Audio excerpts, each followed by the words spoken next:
thing to look at if you're trying to bring more people through your door is to look at the way you manage your recall. And I'm pleased to say that things have moved on quite a bit since the old days of the standard letter, you know, the type, our records indicate that it's time for you to come for another eye examination.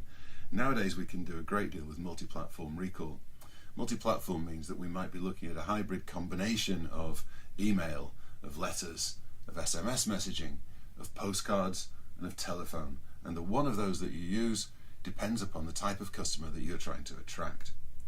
Your 4-star customers, they're your best ones. You remember them when you look at the list. They're friendly, they buy things, they bring their friends. You know the type, and you know you'd be delighted to have an appointment book full of them.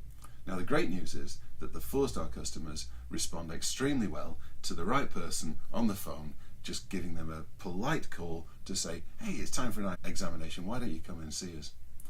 So start off phoning your 4-star patients. When the book's full, use seasonal postcards for the rest of them. These work much better than letters for the 4-star and 3-star patients. Well, your 3 stars, these are just routine spectacle wearers in need of a standard eye examination. If you've still got gaps in your book after phoning the 4 stars, give the 3 stars a ring and use postcards for the rest. Your 2-star patients, they're the at-risk clinical recall patients, the diabetics, the cataracts, glaucoma, risk of AMD and so on. You know the ones, and you also know that they respond like a Pavlov's dog to a bell when you send them a letter, and all we need to do is send them a letter. And then of course we've got the 1-star. Well, these are kind of the opposite of the 4 stars, memorable but perhaps for the wrong reason. Again, send them seasonal postcards.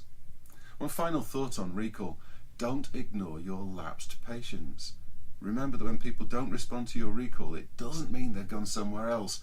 They just probably haven't gone anywhere yet.